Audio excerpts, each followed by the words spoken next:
Assalamualaikum warahmatullahi wabarakatuh.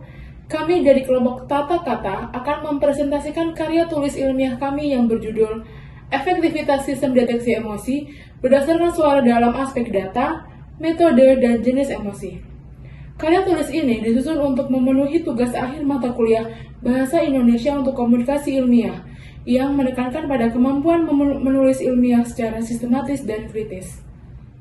Kelompok kami terdiri dari 3 anggota, yaitu saya sendiri, Haristar Dwi Komariah dengan NIM 235233232, kemudian rekan saya, Sito Hotija, dan Balkis Desvinta.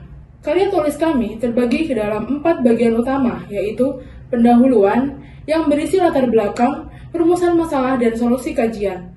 Kemudian, metode penelitian, menjelaskan pendekatan kajian literatur dan proses analisis data. Dan hasil dan pembahasan yang dibagi berdasarkan 3 aspek utama, yaitu data, metode, dan jenis emosi, serta yang terakhir kesimpulan yang merangkum temuan dari seluruh kajian. Masuk ke pembahasan latar belakang. Pada poin pertama, yaitu interaksi manusia pesisir semakin berkembang melalui teknologi suara. Di era digital saat ini, manusia semakin sering berinteraksi dengan sistem berbasis suara. Contohnya seperti asisten virtual, chatbot, atau layanan otomatis berbasis AI. Interaksi ini terjadi tidak hanya melalui teks, tapi juga suara yang dianggap lebih alami dan cepat. Oleh karena itu, penting bagi sistem untuk bisa memahami lebih dari sekedar kata-kata. Poin kedua yaitu deteksi emosi penting agar interaksi terasa lebih alami dan responsif. Salah satu cara membuat komunikasi mesin terasa lebih hidup adalah dengan mengenali emosi pengguna. Ketika sistem bisa tahu apakah seseorang sedang marah, sedih, atau senang, maka respon yang diberikan lebih tepat dan empatik. Hal ini membuat pengguna merasa lebih dipahami, bukan hanya diproses secara otomatis. Poin yang terakhir yaitu banyak digunakan di bidang layanan pelanggan dan kesehatan mental. Teknologi ini sudah mulai banyak diterapkan, misalnya dalam layanan pelanggan, untuk mendeteksi pelanggan yang frustasi dan memberi penanganan cepat. Bahkan di bidang kesehatan mental, sistem serupa digunakan untuk membantu memantau kondisi emosional pengguna dari suara mereka sehari-hari. Dengan kata lain, kemampuan mengenali emosi dari suara bukan hanya berguna secara teknis, tapi juga dampak sosial yang besar. Selanjutnya ke permasalahan. Poin pertama yaitu sistem AI masih kesulitan mengenali emosi secara akurat dan alami. Meskipun sudah banyak dikembangkan, sistem deteksi emosi berbasis suara masih belum mampu bekerja secara optimal. Terutama untuk emosi-emosi tertentu yang ekspresinya tidak terlalu jelas, sistem sering mengalami kesalahan klasifikasi atau kurang sensitif terhadap perubahan nada suara. Kemudian poin kedua, ekspresi emosional manusia sangat kompleks dan beragam. Setiap orang bisa mengekspresikan emosi yang sama dengan cara yang berbeda. Misalnya suara marah pada satu orang bisa terdengar seperti sedih pada orang lain. Variasi ini membuat sistem sulit menggeneralisasi sehingga dibutuhkan pendekatan yang lebih cermat dan fleksibel. Poin ketiga yaitu kajian komprehensif yang membandingkan efektivitas ketiga aspek tersebut masih terbatas. Banyak penelitian yang fokus hanya pada salah satu aspek saja, misalnya hanya membahas metode atau hanya jenis emosi. Padahal, untuk benar-benar memahami efektivitas sistem deteksi emosi, kita perlu melihatnya dari gabungan 3 aspek utama, yaitu data, metode, dan jenis emosi. Kajian seperti ini masih jarang ditemukan. Selanjutnya solusi. Poin pertama yaitu kajian literatur terhadap berbagai penelitian. Untuk menjawab permasalahan tadi, kami melakukan kajian literatur terhadap 10 jurnal yang relevan. Jurnal-jurnal tersebut dipilih berdasarkan kata kunci tertentu dan telah melalui proses seleksi yang ketat agar hasil kajiannya kredibel dan terkini. Poin kedua yaitu analisis efektivitas sistem berdasarkan 3 aspek, yaitu data, metode, dan jenis emosi.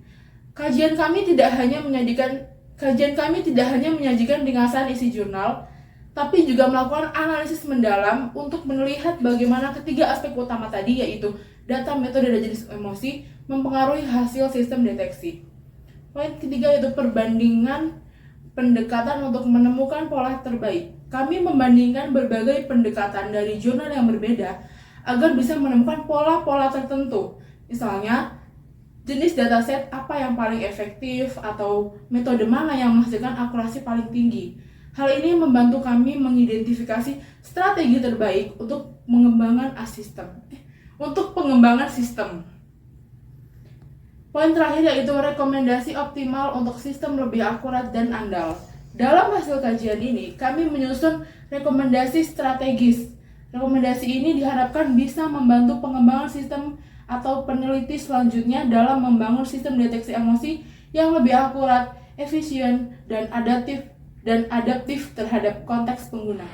Baik, sebelumnya perkenalkan nama saya Siti Khotijah dengan NIM 23523-203. Sekarang saya akan menjelaskan metodologi yang digunakan dalam kajian literatur ini. Penelitian ini menggunakan metode tinjauan literatur sistematis dengan fokus pada 3 aspek utama yaitu data, metode, dan jenis emosi. Di sebelah kanan saya terdapat diagram alir metodologi yang digunakan. Pada tahap 1 yaitu dilakukan pencarian jurnal. Pencarian jurnal dimulai dengan menggunakan kata kunci seperti speech emotion recognition, sistem deteksi emosi suara, dan sejenisnya. Pencarian dilakukan melalui Google Scholar dan database ilmiah lainnya. Pencarian difokuskan pada publikasi 5 tahun terakhir dengan periode 2021 sampai dengan 2025. Pada tahap 2 dilakukan seleksi, yakni setelah pencarian dilakukan pengecekan awal terhadap relevansi jurnal. Kemudian jika tidak sesuai kriteria maka akan kembali ke tahap pencarian. Kemudian jika sesuai, lanjut ke evaluasi kualitas yang mendalam. Evaluasi meliputi metodologi penelitian, kredibilitas sumber, dan relevansi topik. Jurnal yang memenuhi standar masuk ke tahap kategorisasi. Jurnal yang tidak memenuhi standar akan dikeluarkan dari kajian. Kemudian tahap ketiga, kategorisasi. Jurnal yang lolos seleksi dikategorisasikan berdasarkan 3 aspek, yaitu analisis aspek data, analisis aspek metode, dan analisis jenis emosi. Kemudian masuk ke tahap 4, yakni analisis dan hasil. Pada tahap ini dilakukan analisis efektivitas untuk masing-masing dari ketiga aspek. Dari tahap analisis akan menghasilkan temuan efektivitas sistem berdasarkan ketiga aspek tersebut. Dengan kriteria seleksi yang ketat, yakni 10 jurnal yang kami dapatkan dari periode 2021 sampai dengan 2025, kami memastikan temuan yang terkini dan berkualitas. Kategorisasi berdasarkan 3 aspek memungkinkan analisis yang komprehensif untuk menemukan strategi optimal yang tidak terlihat jika hanya fokus pada satu aspek saja. Sebelumnya, perkenalkan, nama saya Balkis Desvinta dengan NIM 23523-090. Selanjutnya, saya akan menjelaskan dalam sistem deteksi emosi berbasis suara, aspek data memegang peran penting dalam menentukan efektivitas model yang dibangun. Berdasarkan kajian literatur yang kami lakukan, ditemukan bahwa terdapat 2 pendekatan utama dalam penggunaan data, yaitu yang pertama ada dataset publik, seperti EmoDB, RAFDES, TES, dan lainnya.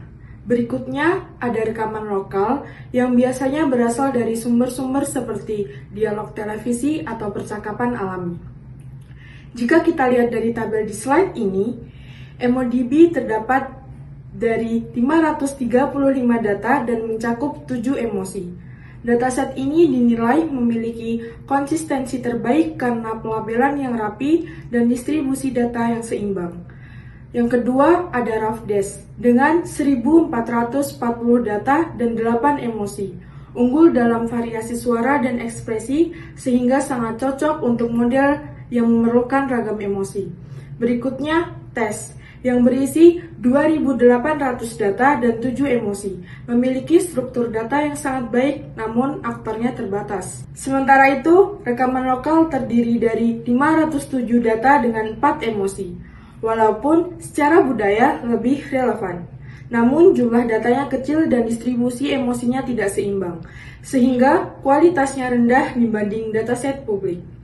Terdapat pula kombinasi dataset besar seperti Tedrium V2, LDC, dan UGA yang secara total memiliki lebih dari 5.000 data tetapi masih memerlukan pre-processing tambahan karena ketidakkonsistenan antar sumber. Oleh karena itu, kombinasi antara dataset publik dan lokal menjadi strategi yang ideal. Dataset publik memberikan struktur dan kualitas, sedangkan rekaman lokal menambahkan konteks budaya. Gabungan keduanya akan membentuk sistem deteksi emosi yang lebih akurat dan kontekstual. Selanjutnya, kita akan membahas aspek metode, yaitu bagaimana sistem deteksi emosi suara memproses data untuk mengenali emosi. Ada dua tahapan utama yang penting di sini. Yang pertama, ekstraksi fitur, yaitu mengambil ciri khas dari suara manusia. Yang kedua, klasifikasi, yaitu menentukan jenis emosi dari ciri khas tersebut. Dari hasil kajian literatur, metode ekstraksi fitur yang paling dominan digunakan adalah MFCC. Metode ini sangat efektif karena mampu menangkap karakteristik spektral suara yang penting untuk membedakan emosi. Selain MFCC, beberapa metode lain juga digunakan seperti DWT dan Mel spektrogram yang bisa menangkap sinyal waktu dan frekuensi sekaligus. Menariknya, penelitian menunjukkan bahwa menggabungkan beberapa fitur memberikan hasil jauh lebih baik dibandingkan menggunakan fitur tunggal. Misalnya, pada penelitian dengan mode CNN-BLSTM digunakan 5 kombinasi fitur, termasuk MFCC, RMS, dan Mel spektrogram berhasil mencapai akurasi tertinggi yaitu 91,29%. Sementara menggunakan MFCC saja pada model CNN hanya mampu mencapai akurasi 70% dan kombinasi sederhana seperti MFCC dengan pitch bisa mencapai 85% seperti ditampilkan pada tabel ini. Untuk metode klasifikasi, model berbasis deep learning seperti CNN dan LSTM kini menjadi tren karena kemampuannya belajar langsung dari data besar. CNN banyak digunakan dan bisa mencapai akurasi 85%, tapi sangat bergantung pada kualitas data dan preprocessing. Metode hibrid seperti CNN-BLSTM adalah yang paling unggul karena menggabungkan kelebihan CNN dalam melihat pola visual dan BLSTM dalam menangkap urutan waktu dalam suara. Namun, kita tidak bisa mengabaikan metode tradisional seperti SVM yang walaupun sederhana mampu memberikan akurasi 100% pada dataset kecil. Random Forest juga menunjukkan kinerja stabil di 79% dan KNN efektif untuk emosi spesifik seperti marah. Dari data sebelumnya, bisa kita disimpulkan bahwa deep learning unggul pada data besar dan mampu menangkap pola kompleks. Mesin learning tradisional tetap relevan untuk aplikasi real-time atau dataset terbatas. Faktor preprocessing dan optimasi fitur juga sangat menentukan akurasi, termasuk cara kita menyeimbangkan data, menormalkan suara, hingga memilih parameter terbaik. Selanjutnya, kita masuk ke aspek jenis emosinya. Dari hasil analisis, sistem paling mudah mengenali emosi marah karena suara marah punya ciri-ciri akustik yang kuat, seperti pitch tinggi dan tekanan suara besar. Emosi senang juga cukup mudah dideteksi, walaupun kadang masih tertukar dengan netral kalau ekspresinya ringan. Sebaliknya, emosi netral, sedih, dan takut cenderung sulit dibedakan karena karakter suaranya lebih datar dan tenang. Ini membuat sistem sering salah klasifikasi, apalagi kalau datanya tidak seimbang. Jadi, bisa disimpulkan bahwa sistem lebih akurat untuk emosi yang ekspresif, tapi masih butuh pengembangan lebih lanjut untuk mengenali emosi yang cenderung lemah atau mirip satu sama lain. Baik, masuk ke bagian kesimpulan. Setelah melalui analisis mendalam terhadap ketiga aspek, dapat disimpulkan temuan dari kajian ini. Yang pertama, kesimpulan berdasarkan aspek data. Dari segi data, temuan menunjukkan bahwa dataset publik seperti EmoDB dan RAFDES secara signifikan lebih unggul dibandingkan rekaman lokal. Karena kedua dataset tersebut memiliki yang pertama, struktur yang lebih rapi dan konsisten, kualitas audio yang terstandarisasi, distribusi emosi yang seimbang, dan pelabelan yang akurat. Untuk pengembangan sistem yang optimal, prioritaskan penggunaan dataset publik yang terbukti efektif. Kemudian pada aspek metode, dalam hal metode, kami melihat dominasi deep learning yang jelas. CNN Pil STM mencapai akurasi tertinggi 91,29%. Kombinasi fitur terbukti lebih efektif daripada fitur tunggal. Namun, SVM masih relevan untuk dataset kecil dengan akurasi 100%. Pilihan metode harus disesuaikan dengan ukuran dataset dan kebutuhan komputasi. Kemudian, kesimpulan aspek jenis emosi. Dari jenis emosi ditemukan pola menarik, yakni emosi intensitas tinggi yaitu marah dan senang mudah dideteksi. Kemudian emosi intensitas rendah yaitu netral, sedih dan takut sulit dideteksi sistem. Lalu sistem perlu optimasi khusus untuk emosi dengan karakteristik suara yang lemah. Kesimpulan untuk keseluruhan, efektivitas sistem deteksi emosi berdasarkan suara tidak ditentukan oleh satu faktor tunggal, melainkan oleh sinergi optimal antara ketiga aspek ini. Berdasarkan kajian ini, strategi optimal untuk mengembangkan sistem deteksi emosi yang akurat dan andal adalah: yang pertama, menggunakan dataset publik berkualitas seperti yang disebutkan sebelumnya, EmoDB dan RAFDES. Yang kedua, menerapkan deep learning dengan kombinasi fitur. Yang ketiga, fokus pada emosi dengan ciri suara yang jelas. Kajian ini memberikan panduan praktis yang jelas bagi peneliti dan praktisi dalam membangun sistem deteksi emosi berdasarkan suara yang tidak hanya akurat, tetapi juga praktis untuk diimplementasikan. Selanjutnya, referensi. Ini adalah referensi yang kami gunakan dalam kajian. Sekian presentasi dari kami, terima kasih atas perhatiannya. Semoga dapat bermanfaat bagi kita semua.